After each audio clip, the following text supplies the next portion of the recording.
ನಾನೇನೇ ಮಾಡಿದ್ರು ನನ್ನ ಕೈಯಲ್ಲಿ ದುಡ್ಡು ನಿಲ್ತಾನೆ ಇಲ್ವಲ್ಲ, ಎಷ್ಟೇ ದುಡ್ಡು ಬಂದ್ರು ಹೀಗ್ ಬಂದು ಹಾಗೆ ಹೊರಟೋಗುತ್ತೆ ಅಂತ ಯೋಚನೆ ಮಾಡ್ತಿದ್ದೀರಾ? ಅಥವಾ ಲಕ್ಷ್ಮಿ ನಮ್ಮ ಮನೆಗೆ ಬರೋದೇ ಇಲ್ಲ ಅಂತ ನಿಮಗೆ ಅನ್ನಿಸ್ತಾ ಇದೆಯಾ? ಅನ್ನಿಸ್ತಾ ಇದ್ರೆ ನೀವು ಈ ವಿಡಿಯೋನ ತಪ್ಪದೇನೆ ನೋಡ್ಬೇಕು.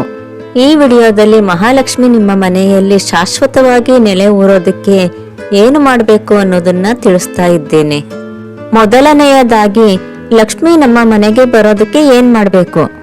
ದಿನನಿತ್ಯ ಎದ್ದ ತಕ್ಷಣ ಸ್ನಾನ ಮಾಡಿ ದೇವರಿಗೆ ಪೂಜೆ ಮಾಡಿ. ದಿನನಿತ್ಯ ಮನೆ ಮುಂದೆ ಗುಡಿಸಿ ಸಾರಿಸಿ ರಂಗೋಲಿ ಹಾಕಿ ದೇವರ ಮನೆಯಲ್ಲಿ ದೀಪಗಳನ್ನು ಹಚ್ಚಿ ಹೆಚ್ಚು ಹೂವು ಹಾಕಿ ದೇವರಿಗೆ ಪೂಜೆ ಮಾಡಬೇಕು ಅನ್ನೋದು ಏನೂ ಇಲ್ಲ. ಶ್ರದ್ಧೆಯಿಂದ ಭಕ್ತಿಯಿಂದ ನಮಸ್ಕಾರ ಮಾಡಿ ಮನೆಯಲ್ಲಿ ನೆಮ್ಮದಿ ಶಾಂತಿ ಆಯುರಾರೋಗ್ಯ ಐಶ್ವರ್ಯಗಳನ್ನ ಕೊಡು ಅಂತ ದೇವರನ್ನ ಬೇಡ್ಕೊಳ್ಳಿ. ಮತ್ತು ಸಂಜೆ ಹೊತ್ತು ದೀಪ ಹಚ್ಚೋದನ್ನ ಮರಿಬೇಡಿ. ಸಾಯಂಕಾಲದ ಹೊತ್ತು ಅಶ್ವಿನಿ ದೇವತೆಗಳು ಓಡಾಡ್ತಾ ಇರ್ತಾರೆ. ಅಶ್ವಿನಿ ದೇವತೆಗಳು ಯಾವಾಗ್ಲೂ ಅಸ್ತು ಅಸ್ತು ಎಂದು ಹೇಳ್ತಾ ಇರ್ತಾರೆ. ನೀವು ಮನಸ್ಸಲ್ಲಿ ಬೇಡಿಕೊಂಡ ವರ ಅಸ್ತು ಅಂತ ಆಗಿ ಯಾವಾಗ ಅದು ನಿಜ ಆಗುತ್ತೆ ಅಂತ ಹೇಳೋದಕ್ಕೆ ಬರೋದಿಲ್ಲ. ಕೆಟ್ಟದನ್ನ ಮನಸ್ಸಲ್ಲಿ ಯೋಚನೆ ಮಾಡ್ಕೊಂಡ್ರೆ ಅದು ಕೆಟ್ಟದೇ ಆಗುತ್ತೆ. ಯಾವಾಗ್ಲೂ ಒಳ್ಳೇದನ್ನೇ ಯೋಚನೆ ಮಾಡ್ತಾ ಇರಿ. ಎರಡನೆಯದಾಗಿ ದೇವರ ಮನೆ ಎಷ್ಟೇ ಪುಟ್ಟದಾಗಿರಲಿ ಅದನ್ನ ಸ್ವಚ್ಛವಾಗಿ ಇಟ್ಕೊಳ್ಳಿ. ಮನೆಯನ್ನು ಅಷ್ಟೇ. ಮನೆಯಲ್ಲಿ ಕಸ ಕಡ್ಡಿ ಜೇಡರ ಬಲೆ ಅಂತವು ಯಾವತ್ತೂ ಇರಬಾರ್ದು. ಲಕ್ಷ್ಮೀ ದೇವಿಯು ಸಹ ನಮ್ಮ ಮನೆಗೆ ಅತಿಥಿಯಂತೆ. ಅತಿಥಿಗಳು ಹೆಚ್ಚು ಕಾಲ ಇರಬೇಕು ಅಂತಂದ್ರೆ ಮನೆ ಸ್ವಚ್ಛವಾಗಿ ಇರಬೇಕು. ನಾವು ಮನೆಗೆ ಯಾರಾದ್ರೂ ಅತಿಥಿಗಳು ಬರ್ತಾರೆ ಅಂದ್ರೆ ಮನೆಯೆಲ್ಲ ಎಷ್ಟು ನೀಟಾಗಿ ಇಡ್ತೀವಿ. ಮನೆ ಗಲೀಜಾಗಿದ್ರೆ ಯಾವ ತರ ಅತಿಥಿಗಳು ಈ ಮನೆಯಿಂದ ಬೇಗ ಹೋಗ್ತೀವಿ ಅಂತ ಯೋಚನೆ ಮಾಡ್ತಾರೋ ಅದೇ ರೀತಿ ಲಕ್ಷ್ಮೀ ದೇವಿಯು ಸಹ ಮನೆಯಿಂದ ಬೇಗ ಹೊರಟೋಗ್ತಾಳೆ. ಮೂರನೆಯದಾಗಿ ರಾತ್ರಿ ಹೊತ್ತು ಎಷ್ಟೇ ಹೊತ್ತಾಗಲಿ ಅಡಿಗೆ ಮನೆಯನ್ನು ಸ್ವಚ್ಛ ಮಾಡಿ ಮಲಕ್ಕೊಳ್ಳಿ. ಅಡಿಗೆ ಮನೆಯಲ್ಲಿ ತಿಂದು ಬಿಟ್ಟ ಪಾತ್ರೆಗಳು ಮುಸುರೆ ಪಾತ್ರೆಗಳು ಇರಬಾರ್ದು. ಬೆಳಗ್ಗೆ ಎದ್ದ ತಕ್ಷಣ ಅಡುಗೆ ಮನೆಯಲ್ಲಿ ಗಲೀಜಾಗಿರೋ ಪಾತ್ರೆಗಳನ್ನ ನೋಡಿದ್ರೆ ಮನಸ್ಸಿಗೆ ಕಿರಿಕಿರಿ ಆಗುತ್ತೆ. ಹಿಂದಿನ ದಿನ ಎಲ್ಲವನ್ನು ಸ್ವಚ್ಛವಾಗಿಟ್ಟು ಮಲಗಿಕೊಂಡರೆ ಮಾರನೆಯ ದಿನ ಎದ್ದ ತಕ್ಷಣ ಮನೆಯನ್ನು ಗುಡಿಸಿ ಒರೆಸಿ ದೇವರಿಗೆ ದೀಪವನ್ನು ಹಚ್ಚಬಹುದು. ರಾತ್ರಿಯ ಹೊತ್ತು ಕಸವನ್ನು ಹೊರಗೆ ಹಾಕಬೇಡಿ. ನಾಲ್ಕನೆಯದಾಗಿ ಮನೆಯ ಒಳಗೆ ಕುಳಿತುಕೊಂಡು ನಿಂತ್ಕೊಂಡು ತಲೆನ ಬಾಚಬೇಡಿ. ಮನೆಯೊಳಗೆಲ್ಲ ಕೂದಲು ಹರಡಬಾರದು. ನಿಮಗೆ ಕೂದಲು ಜಾಸ್ತಿ ಉದುರ್ತಾ ಇದ್ರೆ ಅದನ್ನ ಕೂಡಿಡಬಾರದು. ಕೂಡಿಟ್ಟು ಮಾರಬಾರದು. ಅದು ಅಶುಭದ ಸಂಕೇತ. ಸಂಜೆ ಹೊತ್ತಂತೂ ಯಾವುದೇ ಕಾರಣಕ್ಕೂ ಮನೆ ಮುಂದೆ ನಿಂತ್ಕೊಂಡು ಕೂದಲನ್ನ ಬಾಚಬಾರದು. ಅದು ಲಕ್ಷ್ಮಿ ಬರುವ ಟೈಮ್. ಮನೆಯಲ್ಲಿ ಯಾವುದೇ ನಲ್ಲಿಗಳು ಸೋರುತ್ತಿರಬಾರದು.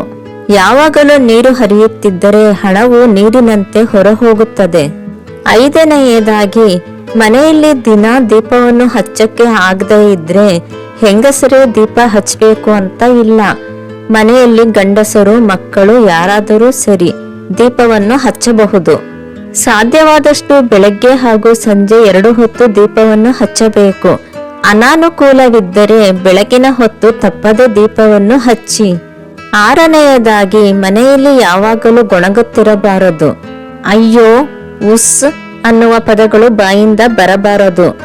ನಿಮಗೆ ಕಷ್ಟವಾದಾಗ ರಾಮ ಕೃಷ್ಣ ಎಂದು ದೇವರನ್ನು ನೆನೆಯಿರಿ ಅಥವಾ ನಿಮ್ಮ ಮನೆ ದೇವರನ್ನು ನೆನೆಯುತ್ತಾ ಇರಿ. ಮನೆಯಲ್ಲಿ ಕೆಟ್ಟ ಶಬ್ದಗಳನ್ನು ಬಳಸಬಾರದು. ಯಾವಾಗಲೂ ಒಳ್ಳೆಯ ರೀತಿಯ ಶಬ್ದಗಳನ್ನು ಬಳಸಿ. ಯಾರಿಗೇ ಆಗಲಿ ಬೈಯಬೇಕಾದರೂ ಸಹ ಕೆಟ್ಟ ಪದಗಳನ್ನು ಬಳಸಬೇಡಿ. ಹಾಗಂತ ಬುದ್ಧಿವಾದ ಹೇಳಬಾರದು ಅಂತ ಅಲ್ಲ. ಒಳ್ಳೆಯ ಪದಗಳನ್ನು ಉಪಯೋಗಿಸಿ ನಿಮ್ಮ ಸಂದೇಶವನ್ನು ರವಾನಿಸಿ. ಮನೆಯಲ್ಲಿ ಲಕ್ಷ್ಮಿ ನೆಲೆಸಿರುವಾಗ ಕೆಟ್ಟ ಪದಗಳನ್ನು ಉಪಯೋಗಿಸಿದರೆ ಲಕ್ಷ್ಮಿ ಮನೆ ಬಿಟ್ಟು ಹೋಗುತ್ತಾಳೆ. ಮನೆಯಲ್ಲಿರುವ ಹಿರಿಯರನ್ನು ಗೌರವಿಸಿ. ಬಹಳಷ್ಟು ಹಿರಿಯರು ತಮ್ಮ ಕಿರಿಯರ ಅಭಿವೃದ್ಧಿಯನ್ನೇ ಬಯಸುತ್ತಾರೆ. ಹಿರಿಯರಿಗೆ ಅಸಮಾಧಾನವಾದರೆ ಅವರ ಶಾಪ ಕಿರಿಯರಿಗೆ ತಟ್ಟದೆ ಬಿಡುವುದಿಲ್ಲ. ತಂದೆ ತಾಯಿಗಳ ಕಣ್ಣಲ್ಲಿ ನೀರು ಬರೆಸಬೇಡಿ. ಅವರು ಕೆಟ್ಟದ್ದನ್ನು ಬಯಸದಿದ್ದರೂ ಅವರ ಕಣ್ಣೀರು ನಿಮಗೆ ಶಾಪವಾಗಿ ಪರಿಣಮಿಸುತ್ತದೆ. ನೀವು ಜೀವನದಲ್ಲಿ ಅಭಿವೃದ್ಧಿಯನ್ನು ಹೊಂದಲು ಸಾಧ್ಯವಾಗುವುದಿಲ್ಲ. ತಾಳ್ಮೆಯಿಂದ ಇರಬೇಕು. ಅಹಂಕಾರದಿಂದ ವರ್ತಿಸಿದರೆ ಲಕ್ಷ್ಮಿಯು ದೂರವಾಗುತ್ತಾಳೆ. ನಿಮ್ಮ ಮನೆಯಲ್ಲಿರುವ ಲಕ್ಷ್ಮಿಗೆ ಗೌರವವನ್ನು ಕೊಡಿ. ದುಡ್ಡು, ಬೆಲೆ ಬಾಳುವ ಬಂಗಾರ, ಒಡವೆ, ವಸ್ತ್ರಗಳನ್ನು ಎಲ್ಲೆಂದರಲ್ಲಿ ಬಿಸಾಡಬೇಡಿ. ದುಡ್ಡನ್ನು ಯಾವಾಗಲೂ ಒಂದು ಕಪಾಟಿನಲ್ಲಿ ಸುರಕ್ಷಿತವಾಗಿ ಇಡಿ. ಚಿಲ್ಲರೆ ಕಾಸಾದರೂ ಅಷ್ಟೇ, ಎಲ್ಲೆಂದರಲ್ಲಿ ಬಿಸಾಡಬೇಡಿ. ತನಗೆ ಗೌರವ ಸಿಗದಿದ್ದರೆ ಲಕ್ಷ್ಮಿಯು ನಿಮ್ಮ ಬಳಿ ಇರುವುದಿಲ್ಲ. ದುಡ್ಡನ್ನು ಖರ್ಚು ಮಾಡಬೇಕಾದರೂ ಅಷ್ಟೇ, ಹೇಗೆಂದರೆ ಹಾಗೆ ಖರ್ಚು ಮಾಡುವುದು, ಅಪಾತ್ರರಿಗೆ ದಾನ ಮಾಡುವುದು. ಎಂದರೆ ಯಾರು ಯೋಗ್ಯತೆ ಇರುವುದಿಲ್ಲವೋ ಅವರಿಗೆ ದಾನವನ್ನು ಕೊಟ್ಟರೆ ಲಕ್ಷ್ಮಿಯು ನಿಮ್ಮ ಬಳಿ ಇರುವುದಿಲ್ಲ. ಲಕ್ಷ್ಮೀ ದೇವಿಗೆ ಮರ್ಯಾದೆಯನ್ನು ಕೊಟ್ಟರೆ ಅವಳು ನಿಮ್ಮ ಬಳಿ ಇರುತ್ತಾಳೆ. ಮರ್ಯಾದೆ ಇಲ್ಲದಿರುವ ಕಡೆ ಯಾರೂ ಇರುವುದಿಲ್ಲ. ಹಾಗೆಯೇ ಲಕ್ಷ್ಮೀ ದೇವಿಯು ನಿಮ್ಮನ್ನು ಬಿಟ್ಟು ಬೇಗ ಹೋಗುತ್ತಾಳೆ. ಐಶ್ವರ್ಯವನ್ನು ಸಂಪಾದಿಸುವುದು ಕಷ್ಟ, ಕಳೆಯುವುದು ತುಂಬಾ ಸುಲಭ. ಲಕ್ಷ್ಮೀ ದೇವಿಯು ಬರಬೇಕಾದರೆ ಎಷ್ಟು ಕಷ್ಟಪಟ್ಟು ಲಕ್ಷ್ಮೀ ದೇವಿಯನ್ನು ಕರೆತರುತ್ತೀರೋ, ಲಕ್ಷ್ಮೀ ದೇವಿಯು ಹೊರ ಹೋಗುವುದು ತುಂಬಾನೇ ಸುಲಭ. ಆದುದರಿಂದ ಲಕ್ಷ್ಮೀ ದೇವಿಗೆ ಮರ್ಯಾದೆಯನ್ನು ಕೊಟ್ಟು ಮನೆಯಲ್ಲಿಯೇ ಉಳಿಯುವಂತೆ ಮಾಡಿ.